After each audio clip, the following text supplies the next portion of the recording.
So that's a policy issue. But yes, we do work with governments as well as universities and hospitals. All right. I think that concludes this panel. Please join me in thanking the panelists.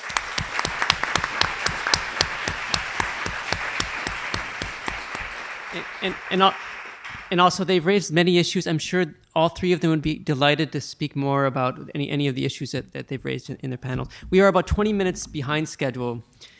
So I guess we have about 5 or 10 minutes of intermission before the next breakout session.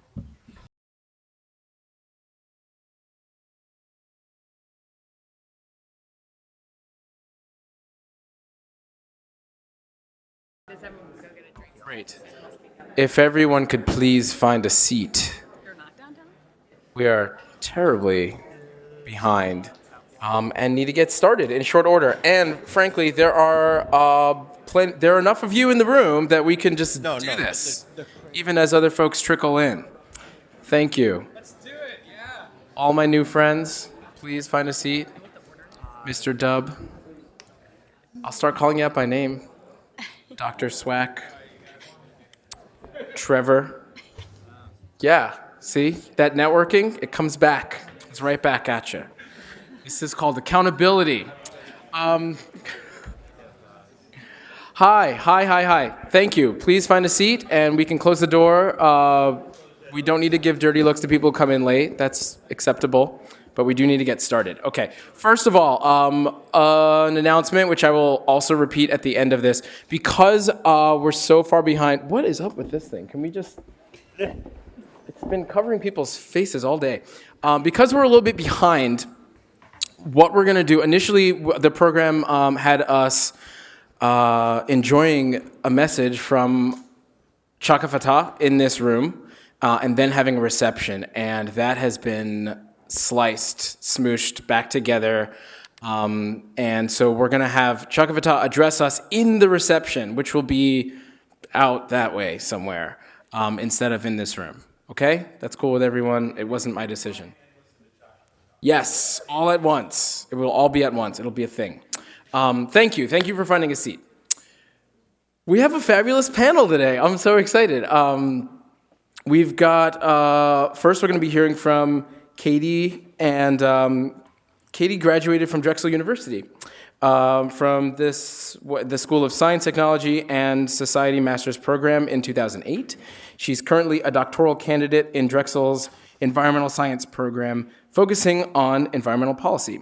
With support from Drexel Engineering Cities Initiative, Katie collaborates with an interdisciplinary team of researchers to explore the challenges and potential of a green infrastructure approach to urban stormwater management in the city of Philadelphia. Katie is proud to be a founding member of the South Philly Food Co-op. I'm going to go ahead and read all your bios now. I think it will save us some time, and we'll just have one applause. Anyways, then we'll be hearing from Molly Noble. I'm very excited to introduce Molly, who is a dissertator in the Department of Sociology at the University of Wisconsin-Madison. She's just beginning her dissertation, which will likely deal with cooperatives and the social economy. Molly works at the Center on Wisconsin Strategy, which is a research and policy institute affiliated with the University of Wisconsin. The Mifflin Street Community Co-op closed just before Molly arrived in Madison, but her interest in Mifflin Street comes from having met many of the people who were active in that co-op and having heard their compelling stories about it. And finally, we'll be hearing from Daniel Flaumenhoft. I could say your last name over and over again for the rest of my life. Daniel Flaumenhoft is an archivist of Mariposa Food Co-op in Philadelphia, where he also has served as convener and as a board member, and continues to be involved in the Philadelphia Area Cooperative Alliance and Mid-Atlantic Food Co-op Alliance. As an independent scholar, a freelance researcher, and former graduate student at the University of Pennsylvania, he has researched many Philadelphia activists, organizations, businesses, and historical sites.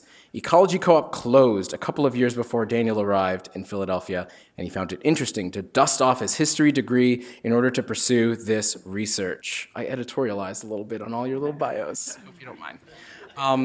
My name is Esteban Kelly. I am with the Philadelphia Area Cooperative Alliance as well. I also work at Mariposa Food Co-op, and I am a doctoral candidate at the CUNY Graduate Center in Anthropology up in New York.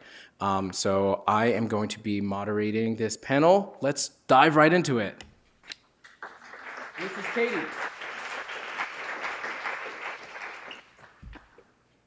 Thank you very much.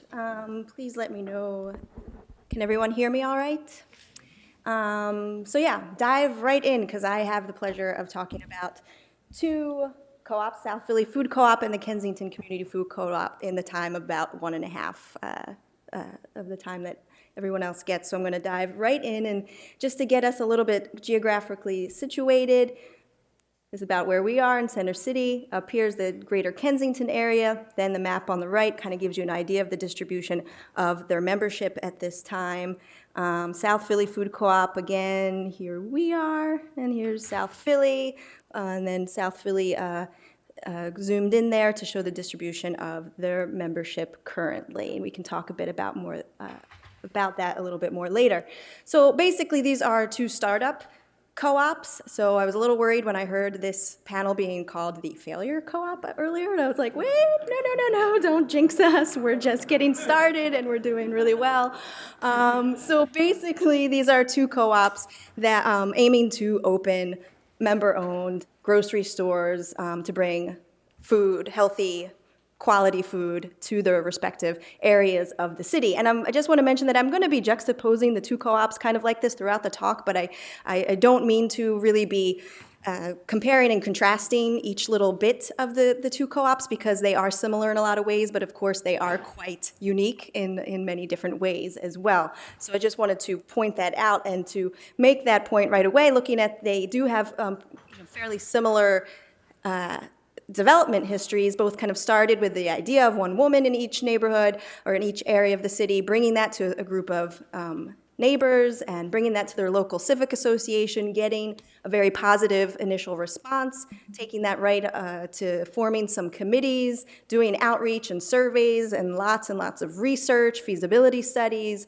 market studies, and then within a year or two each then launching formal membership recruitment campaigns, getting incorporated, electing boards of directors, and so on.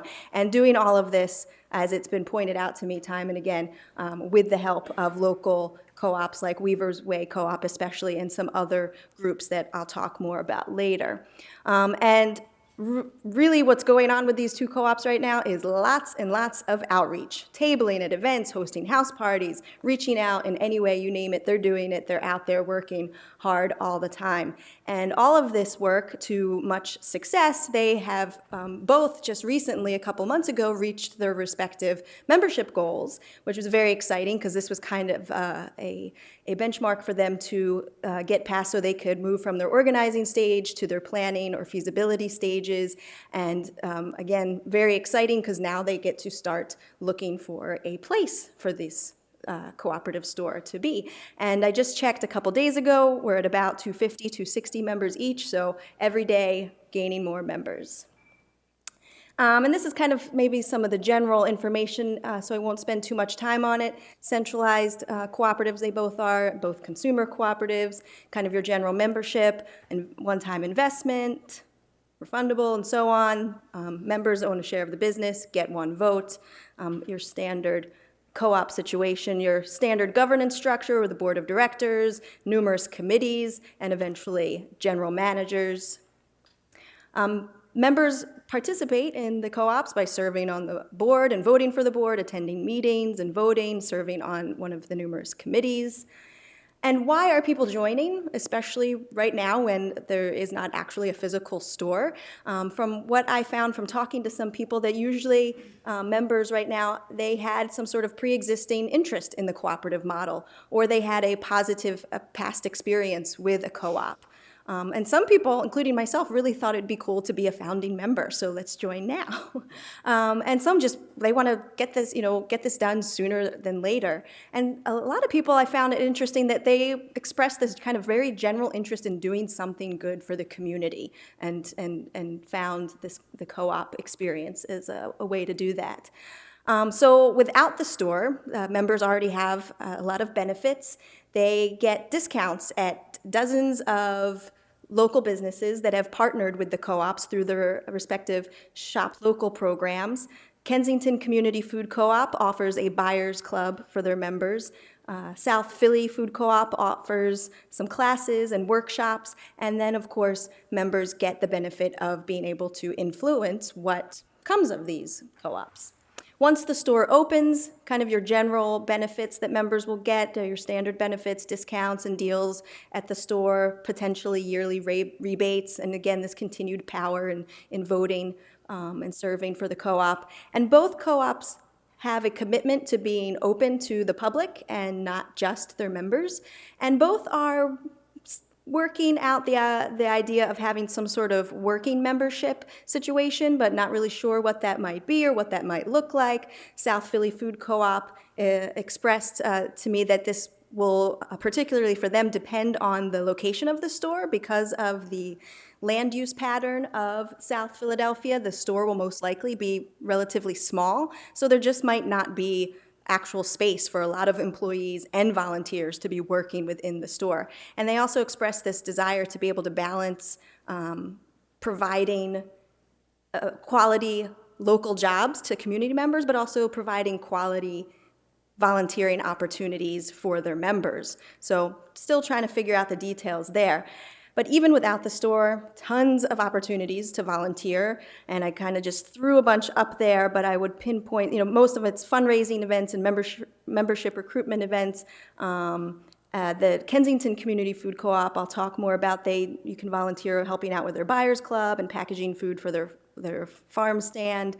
So of course, serving on the board and the committees. South Philly Food Co-op might explore partnering with local nonprofits and civic associations to provide some volunteer opportunities in that sense. And the president of South Philly Food Co-op also expressed this interesting challenge to me that where they're always trying to balance these two messages of, when they're recruiting members, trying to, have this air of confidence, they've done a lot of research, this is a co-op worth investing in, we've got this, but at the same time, we need help. So I think without the store in existence yet, there's that challenge of trying to get people to volunteer and thinking like, oh, they've got this all under control, they don't need our help, but really it's a small group of people doing a lot of work all the time, and so needing a lot of help. And facing a lot of costs, and I apologize, I did not really realize that those dollar signs spin like that. So lots of costs, not the least of which are market and feasibility studies that can run into the tens of thousands of dollars. They're going to need to buy a building. They're going to have various construction costs. They're going to need to purchase equipment and supplies and hire and maintain a general manager. So lots of costs to starting a co-op.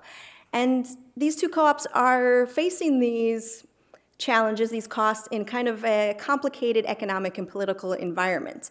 We've got most federal resources and finances available federally are coming from the USDA, and they're going to rural co-ops, so not necessarily available for urban co-ops. You've got the Small Business Association, who's providing technical assistance to all small businesses except co-ops.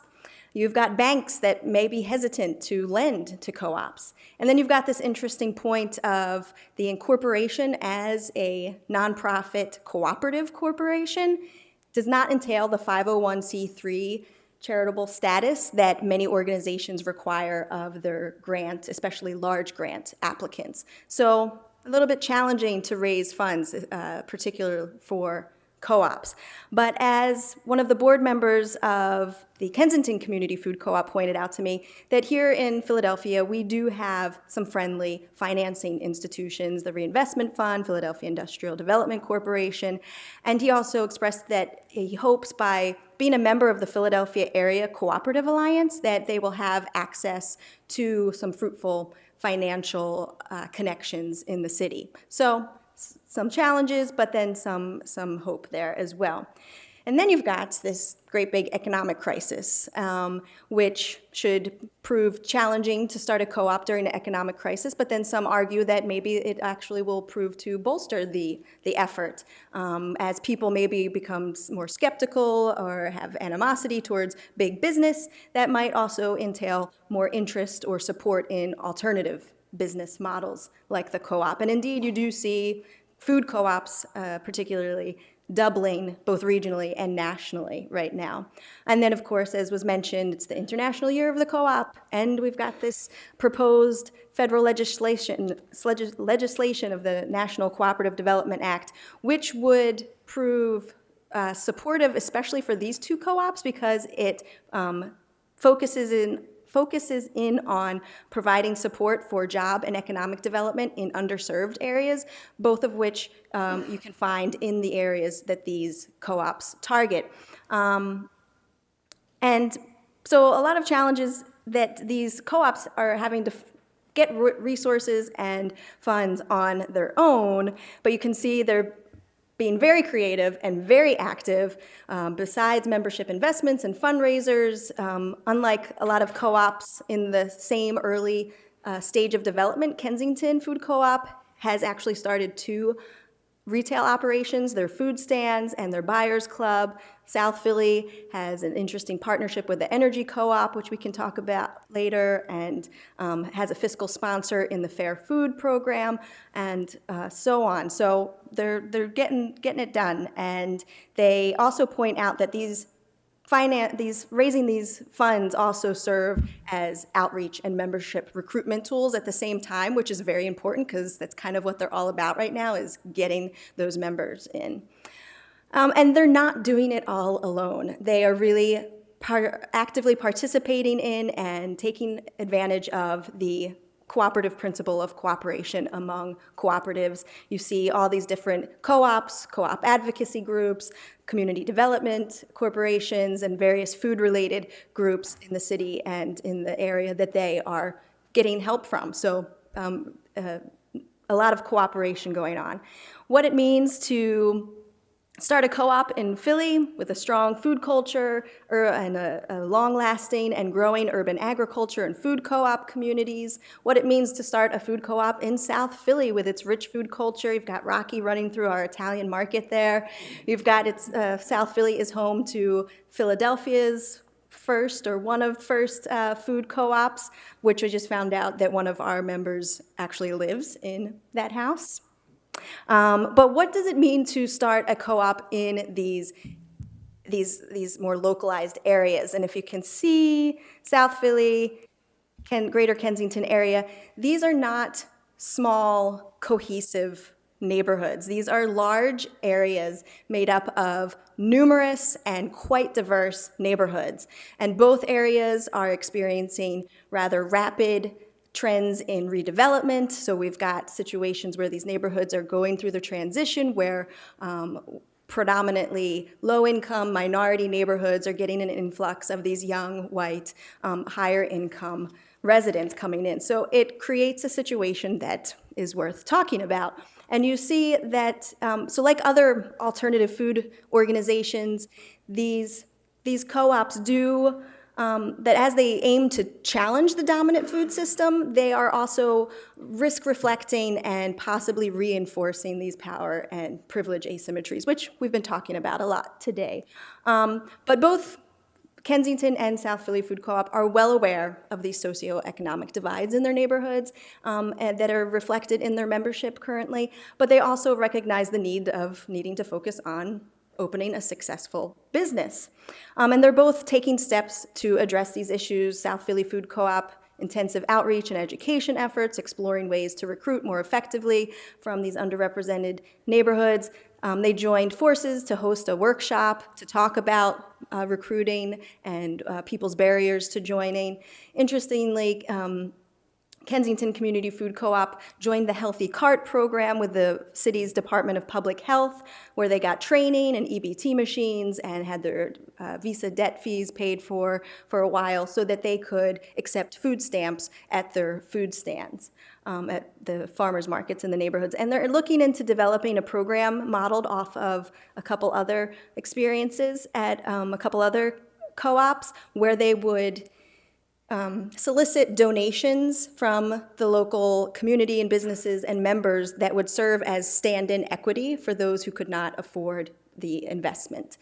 So taking some great steps here in this direction, but also realizing that there is still a ton of work to do on this front. And I'd point out that this is where they are enacting another cooperative principle, that is the concern for the community, where they really want to make their products and services available for all residents. They want to put profits back into the community, and they want to attract and promote like-minded businesses and community activities. And I know I'm running tight here. I'm almost done.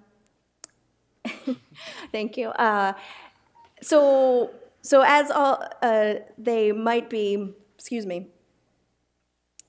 So as one of the board members of the South Philly Food Co-op pointed out to me, that yes, they're starting a grocery store, but she said, but it's also, and maybe even more so, about building a democratic association of people. And these were her words, unprompted by me. This is really what they're all about. And so looking beyond the kind of neoclassical economic business model, they're really focusing on community problem solving, small scale, local organization, really focusing on the communities. And maybe I'll skip one of these here just to point out that a point that was already brought up is this issue of scaling up democratic processes. As these co-ops grow and want to keep people informed but not wanting to bombard them, how do you engage hundreds of co-op members in some meaningful democratic way?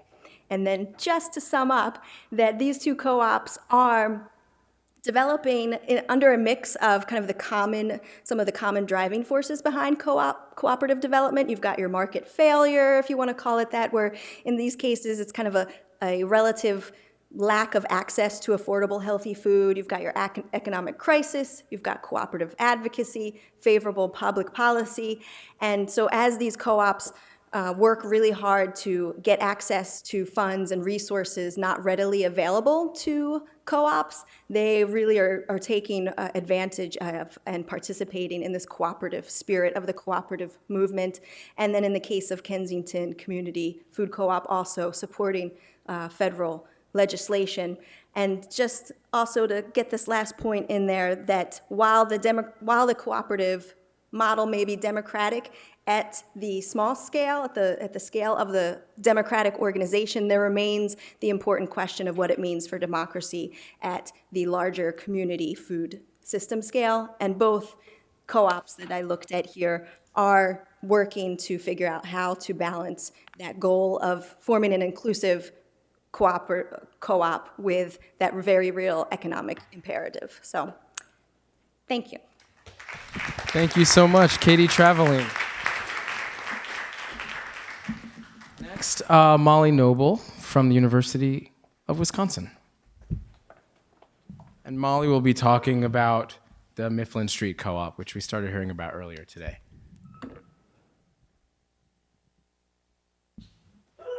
Can you help me get my PowerPoint? I could try. That's okay. Escape. Yeah. And then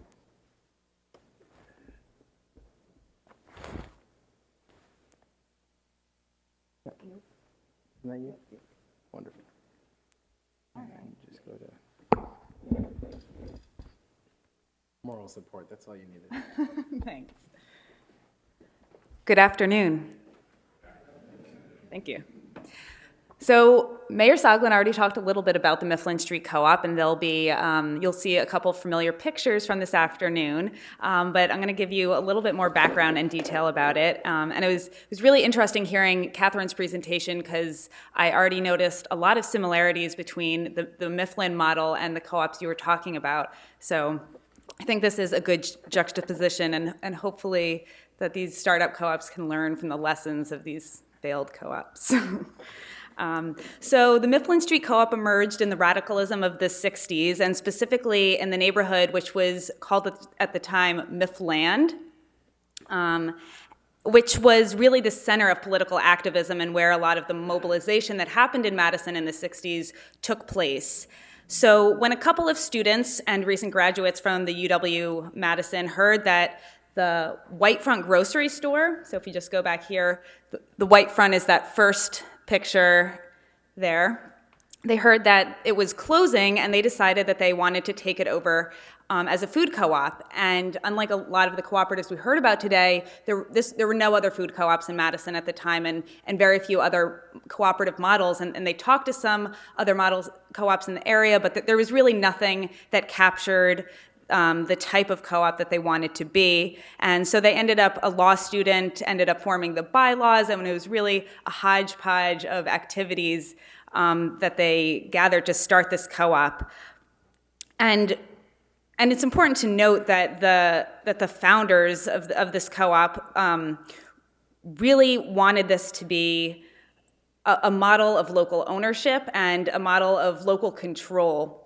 So rather than be dominated by corporate interests, they thought that the cooperative model embodied this idea of local self-determination. So more than this idea of food politics, which, as Mayor Soglin pointed out, didn't emerge until a couple of years after the co-op was founded, this was really about this idea of local control and democracy. And so one of the things that Mayor Soglin also mentioned on was the importance of space in the community. And the co-op really served as a hub for some of the political action that was going on. And Soglin talked about the Mifflin Street Block Party, which has been an institution and has changed over the time in Madison. But that first Mifflin Street Block Party was organized in the space of the Mifflin Street Co-op. So people would hold meetings there to plan actions. It was also a place of information where people would go to find out what was going on. And before the age of internet and cell phones, this space was really vital for the political action of the 60s. And because the co-op was the center of this, the co-op kind of solidified this identity of the Mifflin area being this counterculture and this activist community. So the co-op was really integral to this politically active community in the 60s. And so, as Soglin also mentioned, the business model operated well outside of the norms of a traditional capitalist business. He told the story of the lock-ins. So volunteer labor was very important, even if it was forced volunteer labor. Another interesting tidbit is that they turned the cash register around from time to time, so people would check themselves out. They had a pretty unsteady flow of stock in the first couple years and tenuous relations with suppliers. The co-op was constantly facing going out of business from its very beginning. And then just to give you a flavor of some of the headlines that throughout the 80s, 90s, and into the 2000s. So the co-op constantly went through ebbs and flows of business. And in the 80s and in the 90s, business started to stabilize. But again, they were continued to be an alternative institution and an alternative to traditional capitalist institutions, but they showed itself in a very different way. So one of the things that came up was the opportunity for growth.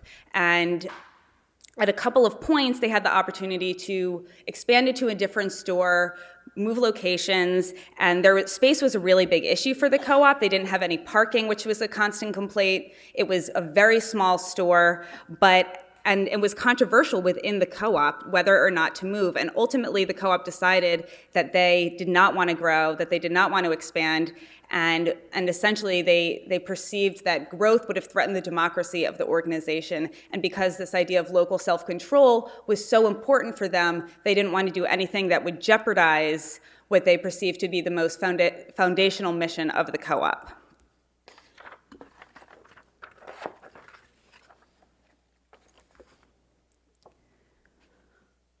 So the co-op was doing pretty well in the 80s and 90s, but then towards the late 90s, sales started to drop. And there are a couple reasons for this. So one was a change in the community. So the Mifflin community was a largely student-based community, so it was highly transient population. Students were coming and going. And towards the late 90s, it became a less politically active community. And people started to move down the street to the Willie Street neighborhood, and the students who moved in were definitely less politically active. So, and we're not as conscious about this, the co-op, and not as committed to making their purchases at the co-op. The other reason sales started to drop was increased competition. So in part, this was from the other co-ops that were expanding in Madison, but it was also from places like Trader Joe's and Whole Foods that popped up in the 90s and the 2000s. And if you can see back here, there's also one of the headlines down there is highlighting this competition from Whole Foods. And so from the people I talked to at the co-op, this was really, they saw that when Trader Joe's and Whole Foods came in, that they were really co-opting this local food politics movement that they felt had emerged really organically from their organization, and now they were struggling to stay open because these large businesses had come in and co-opted what they had began. So finally, the last reason for why they closed was due to the financial malfeasance of one particular member who was the treasurer at the time and left Madison, and then several years later they discovered that this person didn't pay taxes for years and years and years, and they basically owed over $30,000 to the IRS. And this is really a much longer story that happened over the course of about 10 years, where they kept finding more and more bills and more dues that they owed to the IRS. But that was kind of what did it in, and so I guess it's unclear exactly why they closed, if they would have been able to stay open had it not been for the IRS, since they were operating in the red for so much of for the last 10 years or so of their existence. But it was clear that that this, because of these taxes that were unpaid, it was not a financially sound place anymore, and the members collectively decided to close the store. But since they owned the business, they were able to sell the business, pay off the taxes, and the cooperative still exists as a community fund for other local businesses. So a little bit about the organizational structure. So it's pretty unique. It's a mix. So technically, it's a consumer cooperative, but it's really a mix of a worker collective and a consumer cooperative. So the way I've decided to break this out is into long-term and day-to-day decision-making. So the long-term decision-making is made by general members through general membership meetings that were held a couple times a year, and through the board of directors. But notice that the board of directors is made up of members, but also from people from the worker collective. So the worker collective were the staff of the co-op who formed their own separate entity, and we're a separate decision-making entity within the structure of the co-op. They also, the committees were a part of the decision-making entity. How much they were actually active in the decision-making entity, I think, varied a lot over the course of the history. But by the bylaws, each committee had to have one non-collective board member, a collective member, and then any members from the co-op. And also volunteers were very much a part of the day-to-day operations. They lowered the operating costs for the co-op, and they were an integral part of the business model. So I think what's interesting about this is that it shows that both the workers and the members have the opportunity, at least, to participate in long-term and day-to-day decision-making. So I think this really shows that it is quite a robust participatory democracy model. So this is more summary of what I've talked about, but just things that I was thinking about in terms of what can we learn from the Mifflin Street model. And I think about it at 3 levels. One is the organizational structure. What can we learn about the decision-making organization and how these different bodies are accountable to each other? What are the benefits and cons? Certainly this type of deep democracy, and I think the worker collective operated by consensus and the board by modified consensus, so some of those meetings were quite long, and that takes a toll. It limits participation. And then geographic, what I mean by this is the importance of the co-op in the Mifflin community and in the city of Madison, really.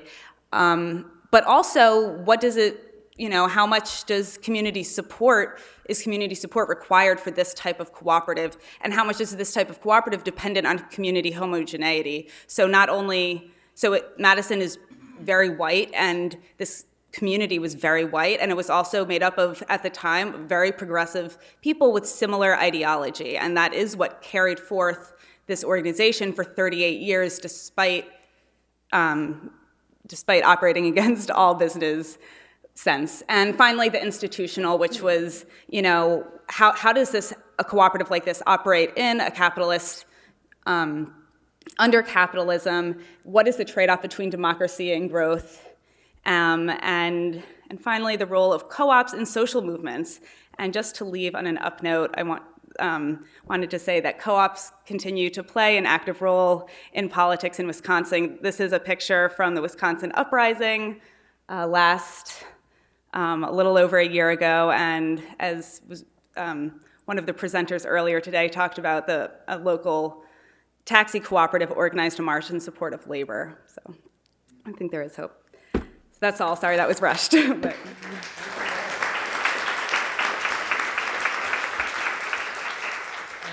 We're going to have Daniel Flaumenhoft presenting on Ecology Co-op, which also is no longer with us.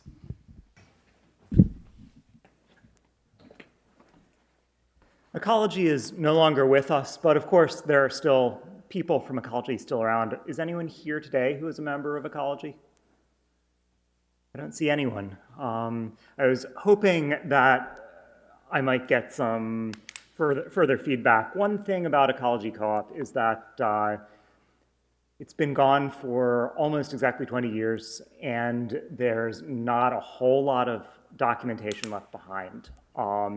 And the people who are still here often don't remember very well or don't want to talk that much about it.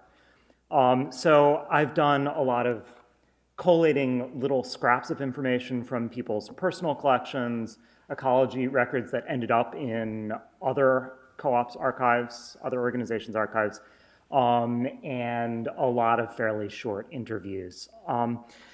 And there's lots of stories that could be told about ecology. This is just one of them. I think it's probably the one that fits in best to, that's not my phone, and I don't know what to do with it.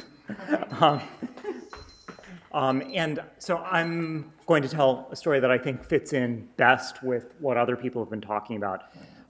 There's one thing that I want to note that's interesting, but that I think is more neighborhood history really than just ecology history, which is that Powelton has a really interesting history of anti-racist activism, in that a lot of it played out through co-ops, but ecology, as far as I know, wasn't particularly involved in that. It wasn't not involved in it either, but it just wasn't a big part of that picture.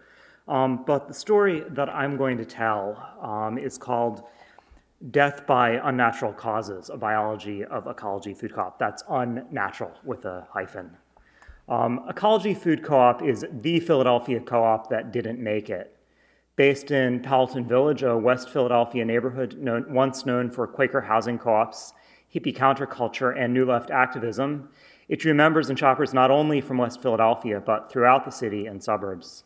Ecology was the region's largest food co-op in the late 1970s and early 80s, the first here to specialize in natural and organic foods, and the first in Philadelphia to develop extensive direct relationships with local farmers, going back really to the mid-70s. Despite a heavy reliance on member workers, efforts to develop member leadership, increase awareness of cooperative principles, or engage in the broader cooperative movement were sporadic at best. However, at the peak of its success, the co-op suffered a series of growth-related crises, gradually declined, imploded in 1990, and finally closed less than 2 years after that. Faced with an increasingly competitive marketplace and stark limitations to its physical and organizational capacity, and lacking any center of gravity beyond its beleaguered, divided, and burned-out staff, ecology simply fell apart. It began in 1969, a pre-order buying club in a Quaker community center. Unlike most Philadelphia co-ops, it emphasized natural, local, and organic foods much more than low prices or community organizing. By 1971, it had bought a 3-story former drugstore where it stayed for the rest of its existence, added non-member sales, and hired its first paid staff member. But almost all the labor was still from members, and almost all sales were still to members. The board was highly involved in operations, and all meetings, board, member, and staff, were consensus-based. It took them about 6 months, much later on, to decide to sell coffee in the store. By 1976, Ecology described itself as, quote, a natural and organic food co-op store with a full line of food, household products, and books. It had 1,000 member households, annual sales that in 2012 dollars would be over 1.2 million. And its farm purchasing program is really impressive even today. I wish I could talk more about that, but there's not time. By 1979, it had become the biggest co-op in Philadelphia and was using all 3 floors of the building and the basement. That becomes important later on. The staff was about a dozen paid staff supervising member workers, but they were still half the labor. Most early members lived in Powelton, but now the majority were from other neighborhoods. Membership and sales peaked in the early 80s, but problems also began to emerge then. Staff turnout increased. They never had enough board candidates for competitive elections. Few members attended meetings, and policies were badly documented. Many found newsletters and orientations boring or elitist, and they mostly talked about products and product policies and complained about not having enough member workers. They didn't really invite participation otherwise or get people excited about ownership. Filling shifts became more difficult, and eventually non-working membership became the norm. In 1984, a key staff member became frustrated with Ecology's unwillingness to be more like conventional businesses in its management and pricing, thought natural foods were the next big thing, and he left to become the natural foods manager at a nearby supermarket. This was the co-op's first serious competition in the neighborhood, and sales began to decline. Meanwhile, sales were still much bigger than when they started, and the immediate neighbors, including co-op members, began to complain that this was no longer a local community organization, that the site was overused, and that the co-op should either move or scale back. For a long time, they'd been really sloppy about zoning, and there was a big hearing. They won on some things, but they also got told they had to get rid of the upstairs sales area. This was a disaster. Sales went down, legal fees and fines were huge, and the neighbors who could have been sympathetic became enemies. For the first time, they started posting a loss. Meanwhile, the staff had outgrown its original non-hierarchical structure. They tried out various things that didn't work.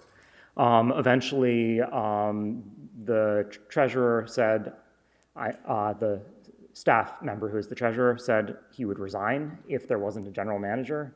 The board appointed him. Many of the older or more long-term staff members who had joined when the old structure was still working left. They made some progress, but they had a less experienced workforce, demoralized membership, and weaker board. Sales continued to decline and costs and turnover to rise. Things got enough better, so they started looking for a site to move to. That looked like it was going to work. In late 1989, they announced they were moving to a particular site the next year. And at least through the summer of 1990, they were still talking about moving. That didn't happen. Really, the only thing that I can say with any confidence about 1990 is that they didn't move. There are almost no documents from that year, and former staff and board were unwilling or unable to provide much information. By January, no senior staff, that's of 1991, 1989. No senior staff remained from 1989. No, it is 91. The co-op was $85,000 in debt, And there were essentially no financial records from the previous 6 quarters. For much of that period, there was no general manager. And as far as I can tell, there wasn't a financial manager for any of it. Financial controls, cash flow management, and standardized purchasing procedures had been largely absent, and the management, such as it was, had failed to inform the board of financial problems. A close friend of a staff member I was unable to reach mentioned, quote, an awful woman who made everybody leave, end quote. I couldn't substantiate accounts that someone had absconded with the books and the money in the bank account, but reference checking and internal controls were bad enough so that at least 2 new cashiers were hired, took thousands of dollars in cash from the safe, and disappeared in their first week. That happened twice.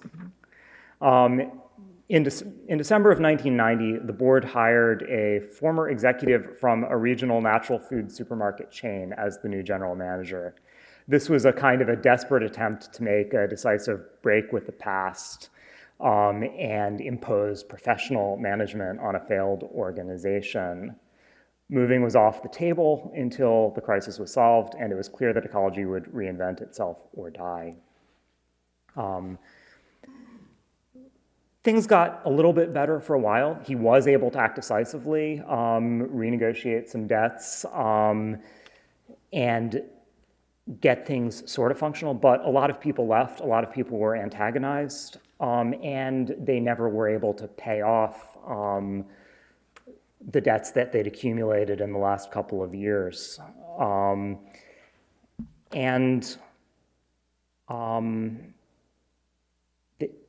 Also, the feel of it changed. The name changed to Ecology Whole Foods Market. No word co-op in the name is one example. But by August of 1992, things got more and more desperate. There was no money to really stock the shelves, and it eventually closed. In a final irony, the general manager from the corporate background announced a meeting to discuss starting a new co-op as a buying club with member equity and eventually a storefront, which is a kind of an ironic return to co-op roots, but it was too late. It didn't happen. The conventional wisdom is that the zoning dispute, theft, or a combination killed ecology. This is superficially true. If it hadn't been for those, they might have pulled things together. But what they would have really needed to pull it together would have been a sense of identity as a co-op. And that was something that they never really had. Ecology died when it ran out of cash and credit, but it arrived at that point because it built its identity solely around products. And when it was faced with better capitalized competition, it couldn't solve the capacity problems it needed to meet that competition, an inability that directly resulted from its failure to place a clearly defined cooperative identity at the heart of its members' experience. Thank you. Thank you, Daniel. So we do have time. Whoa. Hooray. We do have time for some questions. I need to admit that I'm not entirely sure how late we're going. Given the reschedule, they didn't say until such and such time. But I'm going to assume that we're going till about like 4:45. Maybe if someone could find out for me, that would be lovely. Questions, but also comments, discussion. Thank you, Larissa. I love interns. It's our intern. Chris Hill, please. Hi, how you doing? It's interesting to me to hear these 2 older stories because it revolves around the issue of accountability and controls. And Weaver's Way almost died for the same reason.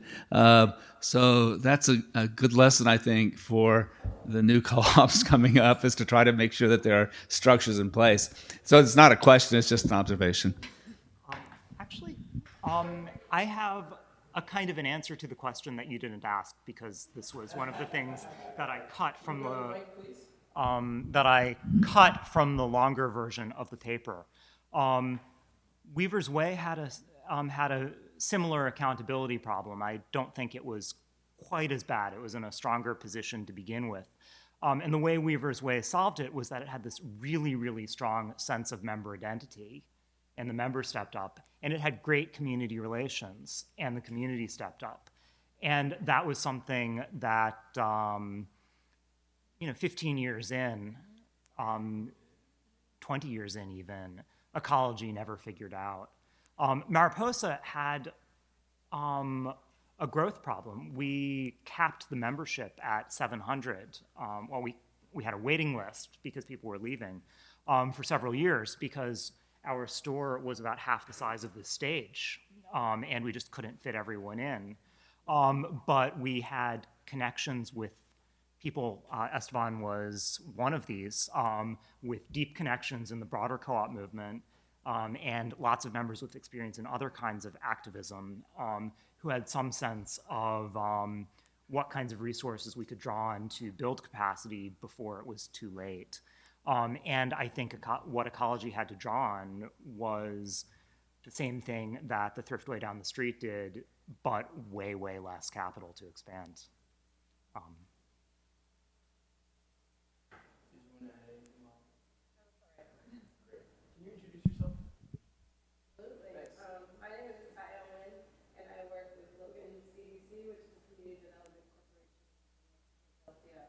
My question is mainly for Katie.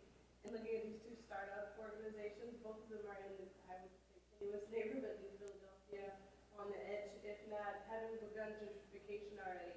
And I'm not from Philly, I'm from Chicago. I came for grad school, so knowing my association with Philly is very different than residents and people who live in these neighborhoods.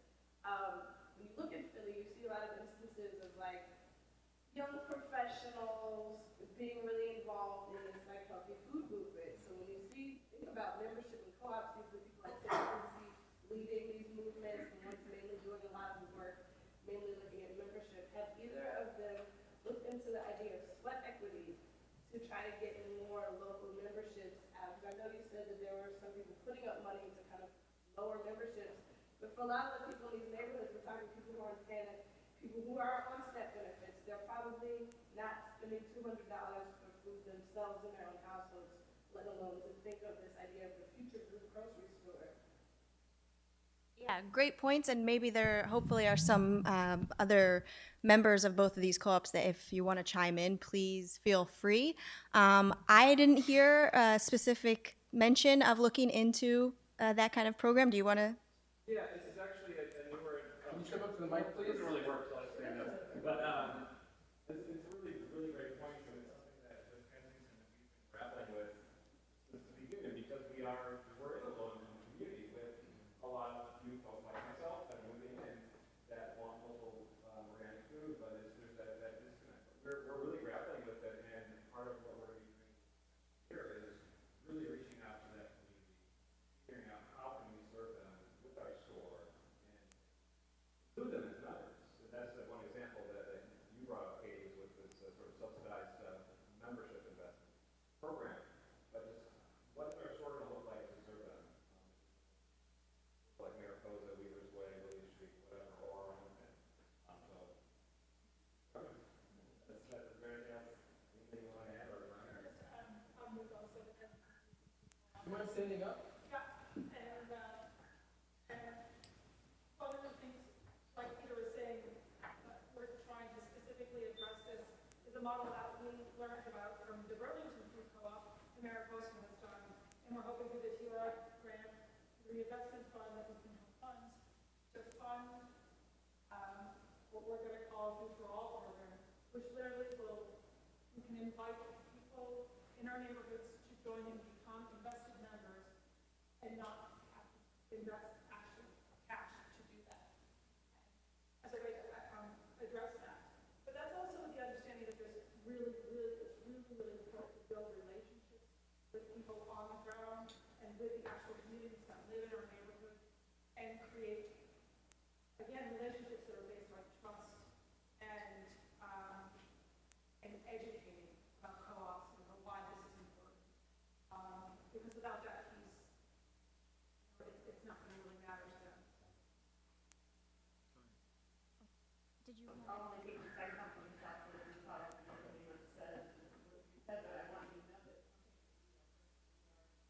Every day grappling with how this startup, we were constantly hypothesizing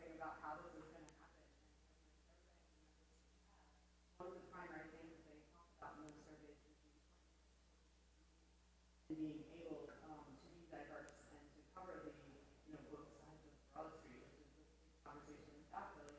So it's not something that isn't on the table. And there are lots of ideas actually in the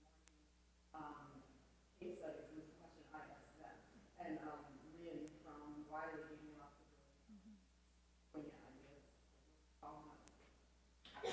It probably is worth mentioning that the ecology certainly and the other co-ops of that generation, especially at first, relied heavily on sweat equity. I don't think that ecology ever used contractors for any construction. It was all member labor, and certainly pretty steep discounts for working members as well. It probably does bear saying that this has to be well organized, that member labor construction was probably what got ecology into the zoning problems to begin with, that people thought they had the right permits and messed up or didn't communicate with each other about it.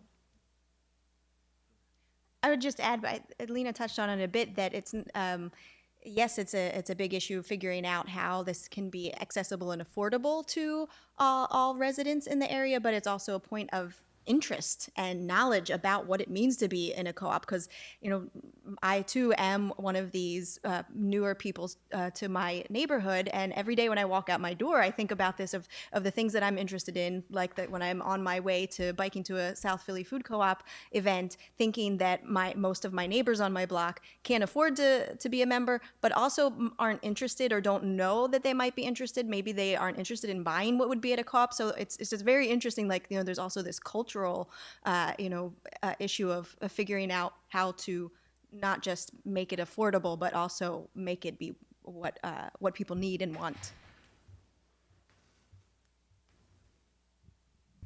there another comment or question? I know we only have time for one. Yeah. Oh, he's here. Do we not have time for one? I was told 4:30. Okay. Wow. I know, 4 of you do. Yeah, well, yeah, go ahead. Come. Stand. Trevor, go ahead. Yeah, so I have a question about the two failed co-ops, because we often talk about success cases, and I think it's really important to talk about failures to understand those as well. And I'm wondering about, my interpretation was that there was this theme of inflexibility in the two cases, inability to adapt to changing circumstances, in terms of the changing community, the changing neighborhood, or the changing demand for products, or changes in leadership. So when you guys think about, I'm very interested in this question of governance. So can you guys think about, or are there dimensions of the governance structure of the cooperative that might have prevented them from adapting and shifting to changing demographics, or would you point to the inflexibility from coming from?